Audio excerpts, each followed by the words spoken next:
పాడేరంగా అనుమతిని నిరాకరించింది అధ్యక్ష. పులివెందుల కళాశాలలో 47.5% ఫ్యాకల్టీ డెఫిషియన్సీ ఉంది, 40% ఇన్ఫ్రాస్ట్రక్చర్ డెఫిషియన్సీ ఉంది అధ్యక్ష. దాని కారణంగా పులివెందుల ఇతర కళాశాలలను కూడా వారు అనుమతి నిరాకరించడం జరిగింది. అదేవిధంగా మార్కాపురం గురించి కూడా గౌరవ సభ్యులు శ్రీకాంత్ గారు అడిగారు. మార్కాపురంలో పులివెందుల కళాశాలకు సంబంధించి ఖర్చు పెట్టాల్సిన మొత్తం 500 కోట్లు అయితే 293 కోట్లు ఖర్చు పెట్టారు అధ్యక్ష. అదే సమయంలో ఇదే విద్యా సంవత్సరంలో మొదలు పెట్టాల్సిన మార్కాపురం కళాశాలకి ఖర్చు పెట్టాల్సిన మొత్తం 475 కోట్లు అయితే 30 కోట్లు మాత్రమే ఖర్చు పెట్టారు అధ్యక్ష. దాని కారణంగా 46 కోట్లు ఖర్చు పెట్టారు అధ్యక్ష. అంటే ఖర్చు పెట్టాల్సిన మొత్తంలో ఈ 4 ఏళ్లలో కలిపి 10% మాత్రమే ఖర్చు పెట్టారు. దాని కారణంగా అనుమతి నిరాకరించబడింది. అయితే ఈ 17 కళాశాలల్లో కేంద్రం ఇచ్చే నిధులు ఎంత అంటే మొత్తం 8,480 కోట్లలో కేంద్రం వాటా 4,950 కోట్లు అండి. 4,950 కోట్లు, రాష్ట్ర ప్రభుత్వం నుంచి 3,500 కోట్లు ఖర్చు పెట్టాల్సి ఉంది. దాని కింద 3 విభాగాలుగా చేశారు అధ్యక్ష. 11 కళాశాలలకు నాబార్డు నుంచి ఫైనాన్షియల్ టైఅప్ ఉంది. 3 కళాశాలలకి శాఖీ special assistance for capital investment కింద ఫైనాన్షియల్ అసిస్టెన్స్ ఉంది. అదేవిధంగా 3 కళాశాలలు మచిలీపట్నం, పాడేరు, పిడుగురాల కళాశాలకి సెంట్రలీ స్పాన్సర్ స్కీమ్ కింద ఒక్కొక్క కళాశాలకి కేంద్ర ప్రభుత్వం 195 కోట్లు ఇస్తుంది. దానికి సంబంధించి 575 కోట్లు ఇవ్వడం కూడా జరిగింది అధ్యక్ష.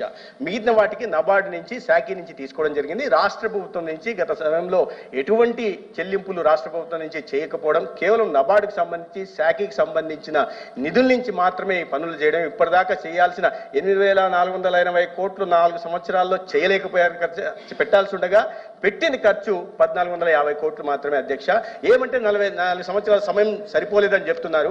వీళ్ళకి విషయం నేను గుర్తు చేయదలుచుకున్నాను అధ్యక్ష మీ మాధ్యమంగా. ఇక్కడే ఎయిమ్స్లో ఉంటున్న, మంగళగిరిలో ఉంటున్న ఎయిమ్స్ కళాశాల అధ్యక్ష రికార్డు స్థాయిలో 17 నెలల్లో 1,600 కోట్లతో ఖర్చు పెట్టి పూర్తి చేయగలిగారు అధ్యక్ష.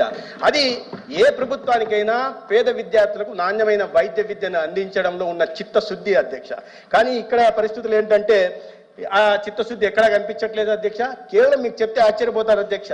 ఎవరైనా రాష్ట్రంలో అధికారంలో ఉన్నప్పుడు, బాధ్యతల్లో కూర్చున్నప్పుడు,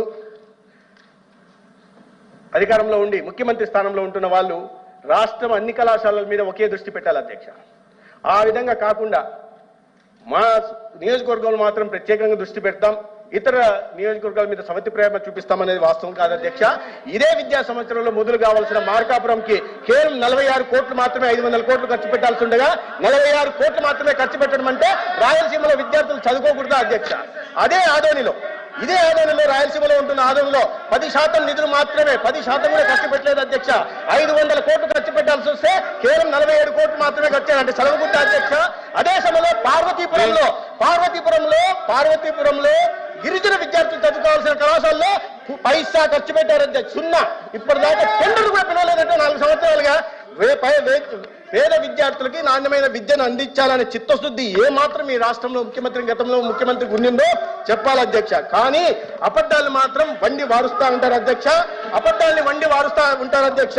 ప్రతిరోజు పేపర్లో రాయిస్తుంటారు అధ్యక్ష. పేపర్లో రాయిస్తారు, మెడికల్ కాలేజీలు మాకు వద్దన్నారు. అయ్యా 40% మీరు పులివెందుల గురించి నేను చెప్పాను. అదే పులివెందులలో నేను చూపిస్తాను సార్. పులివెందుల కళాశాలలో కావాల్సి మీ దగ్గర నేను పంపిస్తాను సార్. పులివెందులలో హాస్పిటల్ ఒకటి కట్టారు అధ్యక్ష. ఇది హాస్టల్ కళాశాల ఒక్క హాస్పిటల్ మాత్రం కట్టారు. ఈ ఫోటోలు చూడండి అధ్యక్ష. మేము అధికారంలోకి వచ్చే నాటికి ఒక హాస్పిటల్ మాత్రం కట్టి, హాస్టల్ కట్టకుండా, కాలేజ్ బిల్డింగ్లు కట్టకుండా, అమ్మాయిల కళాశాలకి అమ్మాయిలు హాస్టల్లో ఉండాల్సిన దాన్ని 4 గోడలు మాత్రం కట్టే అమ్మాయిలు మేము ఎక్కడ పెట్టి చదివించారు అధ్యక్ష.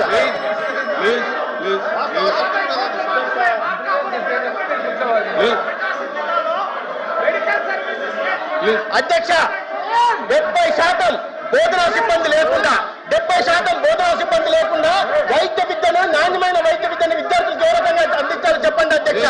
60% మౌలిక సదుపాయాల కల్పన లేకుండా, హాస్టల్లో లేకుండా చదువుకుంటున్న విద్యార్థులను ఏ హాస్టల్లో చేర్పించాలా, అమ్మాయిని ఏ చెట్ల కింద చదివించాలా, ఎక్కడ ఉంచాలో సమాధానం చెప్పాల్సిన బాధ్యత గతంలో ముఖ్యమంత్రిగా ఉన్న వాళ్ళకి చెప్పాలి ఉండే అధ్యక్ష. కానీ నిస్సిగ్గుగా నిర్లజ్జగా ప్రతిరోజు విద్యార్థుల అపోహలు సృష్టించే ప్రయత్నం చేస్తారు అధ్యక్ష. మొన్నటికి మొన్న 8,500 కోట్లతో నేను 17 కళాశాలను నిర్మించానని సిగ్గుగా గతంలో ముఖ్యమంత్రిగా ఉంటున్న వ్యక్తి చెప్తున్నారంటే అపోహలు సృష్టించడం మంచిది కాదు అధ్యక్ష.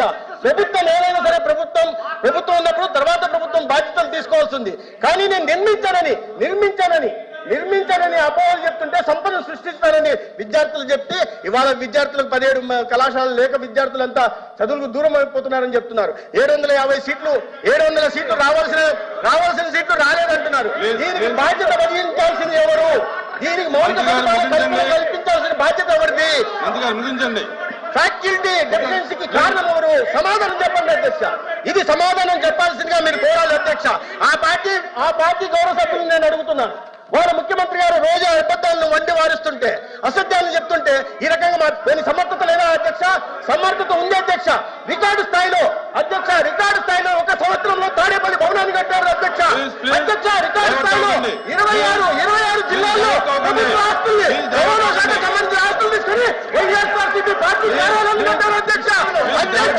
విసిగొండ గుండు కొట్టి 450 కోట్లతో విలాసవంతుల భవనాలు నిర్మించుకున్నారు. కానీ పేద విద్యార్థులకు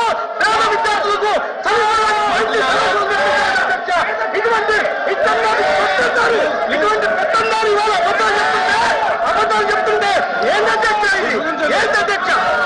సమాధానం చెప్తుంటే సమాధానం చెప్పలేదు అధ్యక్ష. లేదంటే ఆ పార్టీ అధ్యక్షుడిని గౌరవ సభ్యుల్ని చెప్పలేదు అధ్యక్ష.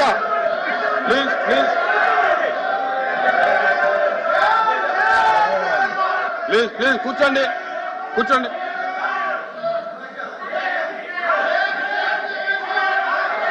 Please question number 1355 minister for transport minister గారు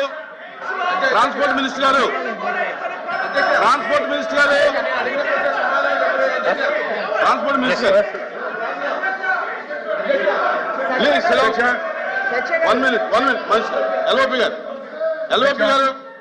ఎల్ఓపి గారు మాట. అధ్యక్ష, ఇది ప్రశ్నోత్తర సంఘం. సభ్యులు ప్రశ్న అడిగారు, మంత్రులు వచ్చి గౌరవ మంత్రులు వచ్చి సమాధానం చెప్తూ అందులో వారు మాట్లాడుతున్న మాటలు రాజకీయ ఉపన్యాసాలు అవి చేయడం అనేది సమంజసం. అది నచ్చుకుంటే మాట మాట్లాడి ఇంకా సమంజసం. రెండు